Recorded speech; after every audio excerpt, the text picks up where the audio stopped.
네, 그렇습니다.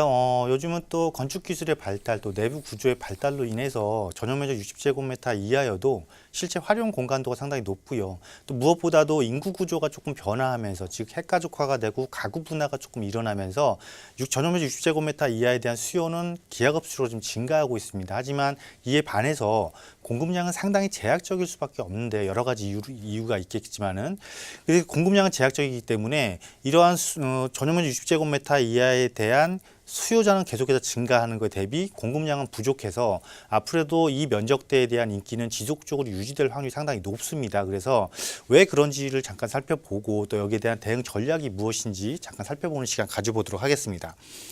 자, 우선 이렇습니다. 최근에 통계청에서 자료를 하나 발표를 했습니다. 통계 자료를 발표했는데, 우리나라의 가구 수가 어떻게 변화할 것이냐. 왜냐하면 현재의 가구 수가 중요한 것이 아니고, 어떠한 정책을 하고 또 수요와 공급량을 예측하기 위해서는 미래의 가구 수가 어떻게 변하느냐가 상당히 중요하거든요. 그래서 2030년까지 가구원 수입을 가구 추계를 발표를 했습니다. 그걸 결과를 보니까 그 2030년 정도가 되면 1인 가구가 전체 가구 수에서 무려 33.3%를 차지하게 되고요.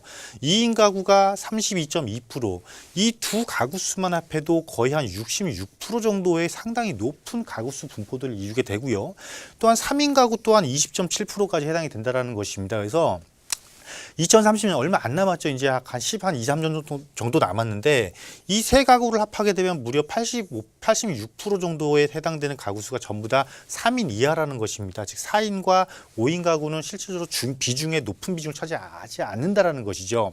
이것은 무엇이냐면, 앞으로 주거 시장의 트렌드가 어떻게 갈 것인지, 또 면적에 대한 선호도가 어떻게 갈 것인지에 대한 것을 통계 자료로 여실히 보여주는 것이거든요. 그래서 우리가 부동산에 관심을 가진 실수요자뿐만 아니라 투자 시장에 관심을 갖고 있는 투자자분들 또한 이렇게 앞으로는 인구 구조가 이렇게 바뀌는구나, 단순히 구조 중에서도 가장 중요한 가구원 수별 구조는 이렇게 바뀌는 것을 꼼꼼히 체크하시고, 물론 이게 2030년까지 꾸준히 바뀌겠죠. 꾸준히 바뀌니까 이러이러한 시기별로 시장을 그때그때 상황을 체크하는 그런 지혜가 필요하다라고 말씀을 드리겠고요.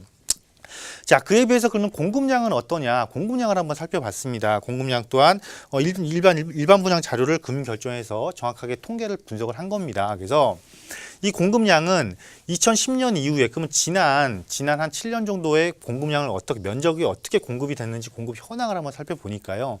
전용 60에서 85제곱미터가 67.6%로 제일 1순위, 1등 면적을 차지를 했고요. 현재까지는 가장 많은 물량을 공급을 했다라는 것이죠.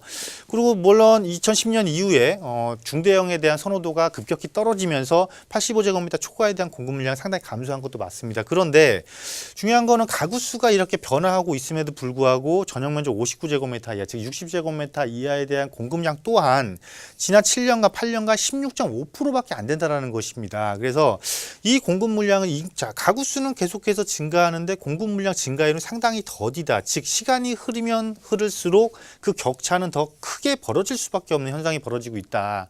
그럼 앞으로도 이 공급량이 늘어날 수 있느냐 없느냐를 살펴보는 게 우리가 상당히 중요하겠죠. 그래서 그걸 한번 예측을 해봤습니다. 그랬더니 이렇게 예측이 됩니다.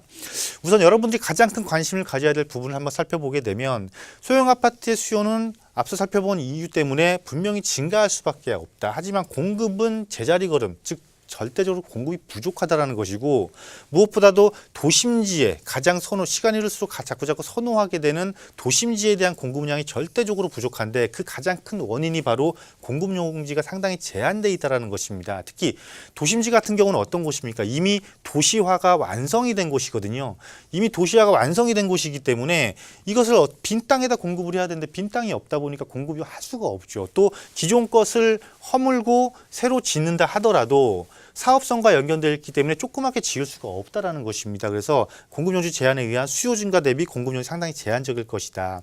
앞서 잠깐 살펴본 것처럼 수요는 상대적으로 1인 가구 계속해서 증가할 거다. 특히나 어디에? 수도권에. 왜? 먹고 살 거리가 가장 많은 곳이니까 수도권의 수요가 증가할 것이고, 뿐만 아니라 은퇴 후 재테크 수단으로서 활용하는 지금 베이비부모 세대들이 자꾸 계시죠. 이분들 또한 도심권의 이런 소형 아파트라든가 소형 주택을 활용해서 임대 사업을 통한 은퇴 준비를 하기 위해서 수요는 계속해서 증가하고 있다.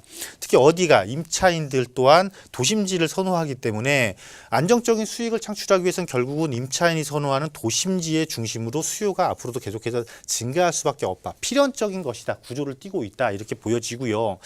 그래서 여러분들이 과연 그러면 앞으로 부동산 시장을 볼 때 어떤 점을 조금 유의 깊게 보셔야 되느냐를 잠깐 말씀을 드리면은요.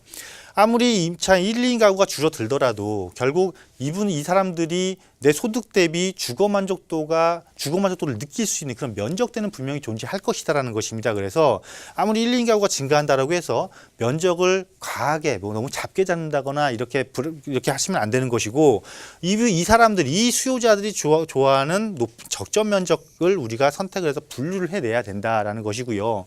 자, 공급 용지는 계속 부족하기 때문에 공급량은 한정이 돼 있는데 너무 지나치게 한 상품만 관심을 갖고 볼 것이 아니라 수요 증가가 어디가 될 것인지를 조금 더 명확히 구분을 하고 좀 더 분석력을 조금 더 키워서 과연 이 아파트 말고 그럼 대체재가 무엇이냐, 이 사람들의 대체재 역할을 하는 상품 또한 우리가 앞으로 관심을 가지고 있어야 된다.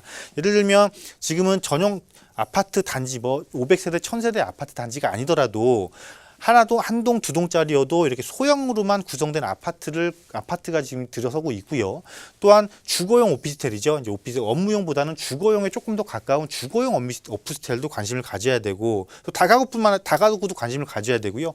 다세대 또한 요즘은 역세권에 이렇게 단지형 또는 이렇게 대규모로 들어서는 경우가 있습니다. 이런 것 또한 대체재로서 충분히 관심을 가지신다라면 여러분들이 이렇게 시장 변화하는 거에 따라서 투자의 방법 또 투자의 수익을 더욱더 확실하게 챙길 수 있는 그런 것을 할 수 있다라고 정리해 드리도록 하겠습니다.